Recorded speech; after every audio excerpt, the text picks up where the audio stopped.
Hello दोस्तों, कैसे हैं आप सब। उम्मीद करते हैं आप सब बहुत ही अच्छे होंगे। तो आज हम पढ़ने जा रहे हैं प्रोडक्शन लिंक इंसेंटिव स्कीम, क्योंकि योजना सीरीज चल रही है आप लोग के लिए। सो चलिए शुरू करते हैं। और जिन्होंने वीडियो को लाइक कर दिया है, चैनल को सब्सक्राइब कर दिया है, बहुत बहुत धन्यवाद। जिन्होंने नहीं किया है प्लीज़ कृपया कर दीजिए, और साथ ही साथ शेयर कर दीजिए अपने तमाम दोस्तों के साथ जो तैयारी कर रहे हैं UPSC, state BCS, SSC, banking, railway इत्यादि किसी भी एग्ज़ाम की।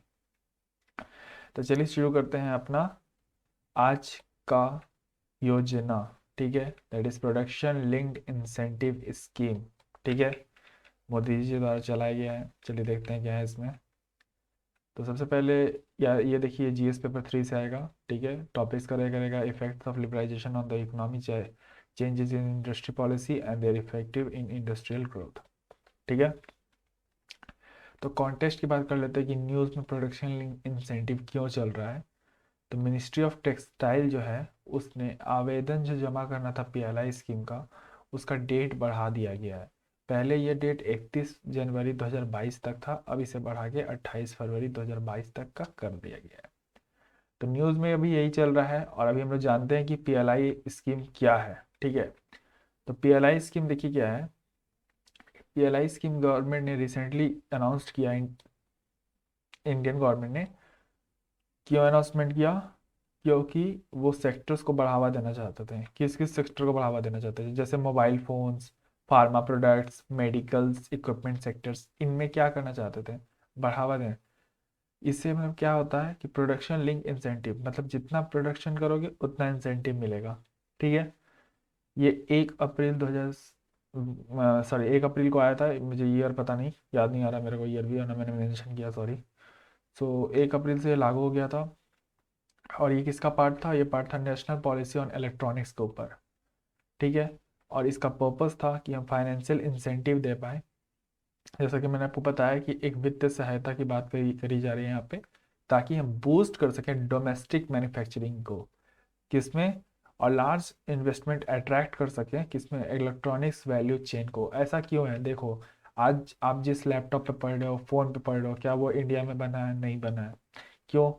आप किसी मेडिकल इक्विपमेंट को आज यूज़ करते हो, क्या वो इंडिया का है? नहीं है।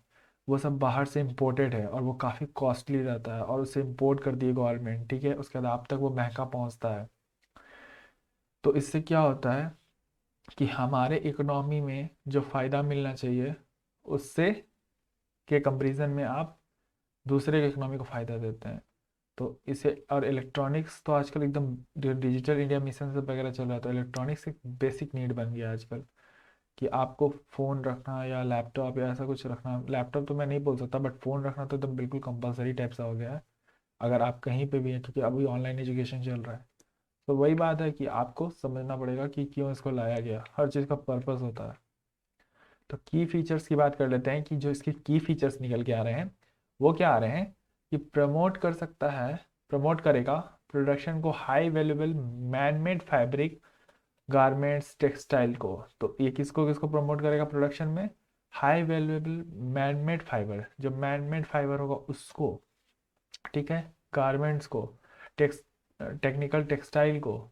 ठीक है, इसका जो इनिशिएटिव दिया जा रहा है वो जा रहा है 10,600, 10,683 करोड़ के आसपास का कुछ ये है। ठीक है, ये दिया जाएगा इंसेंटिव, जो करीबन 5 साल के लिए है। ठीक है, अब इसकी एलिजिबिलिटी दे सकते हैं कि क्या कोई भी आके तो पैसा नहीं ले जाएगा, उसको 2 फेज से गुजरना पड़ेगा। तो पहला फेज क्या है कि एनी पर्सन, जो कोई भी पर्सन जिसके अंदर विलिंग है इन्वेस्ट करने का 300 करोड़ तक, किसमें?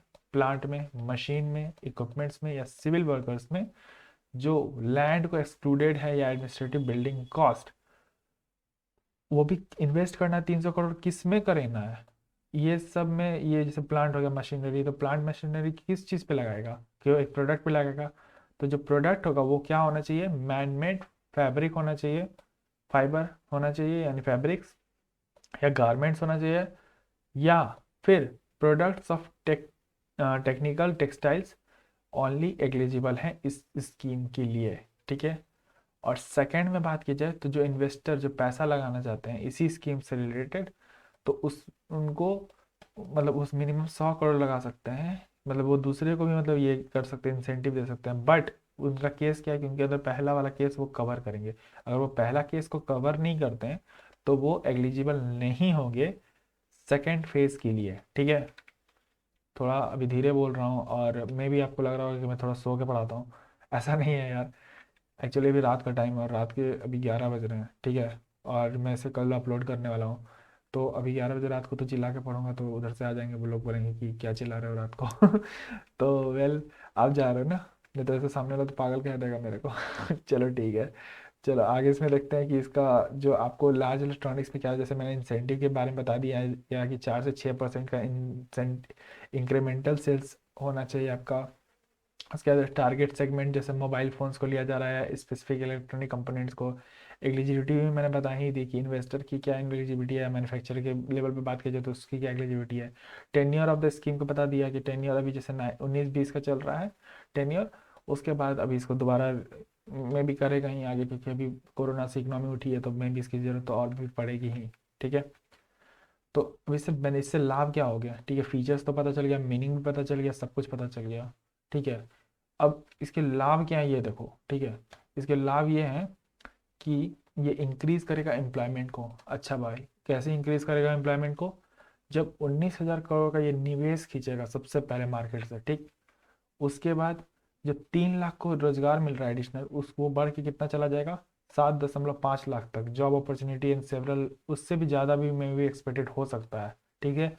टेक्सटाइल इंडस्ट्रीज की अगर बात करें तो वो उसमें मेनली महिलाएं काम करती है, तो महिला को सशक्त बनाना ही हमारा सबसे पहला उद्देश्य है कि हम महिला को सशक्त बना पाएं, उनकी भागीदारी को आगे बढ़ा पाएं। ठीक है। एक फॉर्मल इकोनॉमी में उनको भी मतलब जगह मिले, ऐसा ना हो कि महिला कहीं ना कहीं पीछे रह जाए, जो दबी दबा के हमेशा उनको रखा जाता था कि हाँ नहीं तुम घर में बैठो तुम ये, तो उनको एक तरह का एम्पावरमेंट मिले, वो सामने आए। ठीक है। अपने हक के लिए।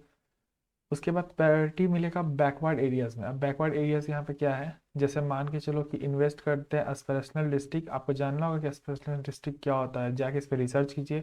Tier 3 Tier 4 towns and rural areas, जो भी मतलब जहाँ पे इंडस्ट्रीज, अगर मान के चलो रूरल एरिया में इंडस्ट्री बनेगा तो आज इतना बड़ा जो गैप आ रहा है, बहुत लोग सिटी में आके काम कर रहे हैं अर्बन।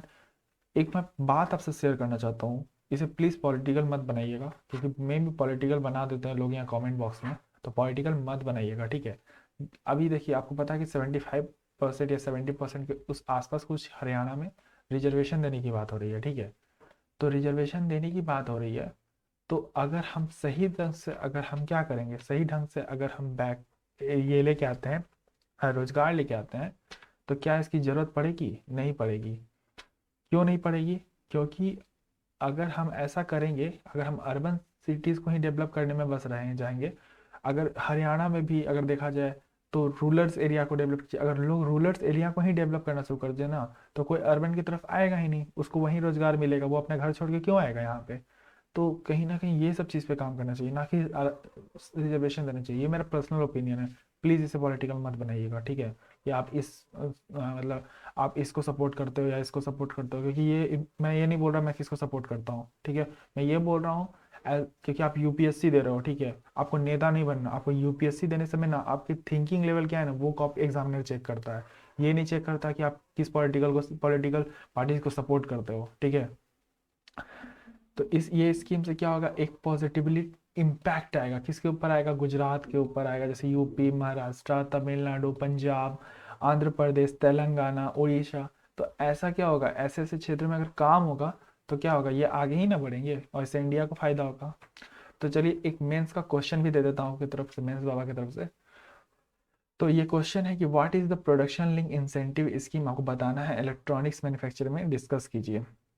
तो इसमें आप जो बताइएगा उसमें पहले बता दीजिएगा कि क्यों न्यूज़ में है, फिर बता दीजिएगा आंसर में कि पहले न्यूज़ में क्यों है, फिर ये बताइएगा कि क्या होता है प्रोडक्शन लिंक इंसेंटिव, फिर उसके प्रोस एंड कॉन्स बताइएगा, ठीक है, और उससे लास्ट में बताइएगा कि इकोनॉमी को क्या बेनिफिट होगा, ठीक है, बस इतना ही, ठीक है।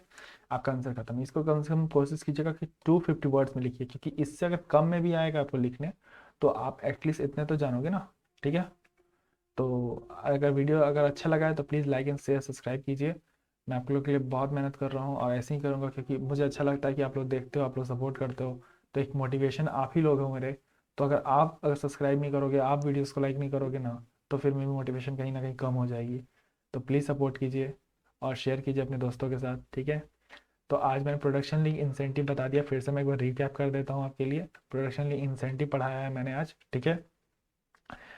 तो ये जीएस पेपर 3 में है, इम्पॉर्टेंट, ठीक है।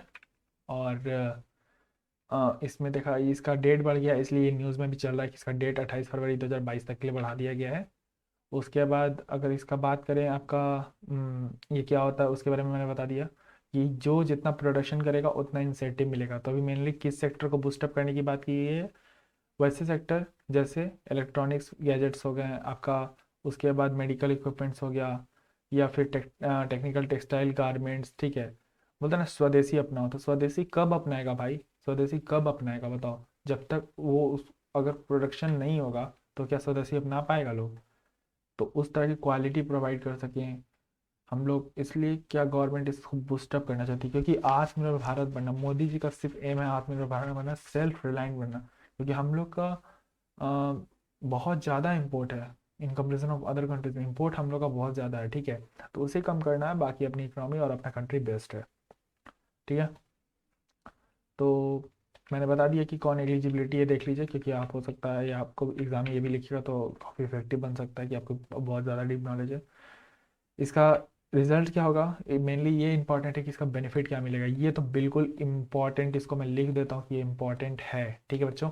क्यों इम्पॉर्टेंट है, क्योंकि इंक्रीज करेगा ये इन्वेस्टमेंट से एम्प्लॉयमेंट, जैसे क्योंकि अगर आपको इकोनॉमिक साइकिल पता होगी तो बता देता हूँ। पहले मैं करूँगा क्या, प्रोडक्शन, सॉरी मैं पहले करूँगा इन्वेस्टमेंट, इन्वेस्टमेंट से क्या होगा प्रोडक्शन, प्रोडक्शन क्या ऐसे तो नहीं होगा, उसके लिए तो मैं लोग को हायर करूँगा, तो उससे क्या होगा एम्प्लॉयमेंट जनरेशन, एम्प्लॉयमेंट जनरेशन करेंगे तो उससे क्या होगा इनकम बढ़ेगा, इनकम बढ़ेगा तो मैं दो काम करूँगा, चाहे सेविंग या फिर इन्वेस्टमेंट, ठीक है। तो इससे क्या होगा, एक इकोनॉमी अच्छी तरीके से फ्लो करती है, ठीक है। बैकवर्ड एरियाज को ला सकते हैं हम लोग, सशक्त बना सकते हैं अपने राज्य को, अपने स्टेट को, अपने डिस्ट्रिक्ट्स को, ताकि उसमें एक फेयर कंपटीशन क्रिएट हो पाए। मेंस का क्वेश्चन दे दिया है, प्लीज़ कर लेना, ठीक है। ये बहुत इंपॉर्टेंट क्वेश्चन है, इस पर अगर काम करोगे तो सच में तुम्हें बहुत काम मिलेगा आगे, ठीक है। तो आई होप आपको वीडियो समझ में आएगा, अगर अच्छा लगा है तो लाइक से सब्सक्राइब कर ही दीजिए, ठीक है। चलिए तब तक के लिए धन्यवाद, जय हिंद, जय भारत।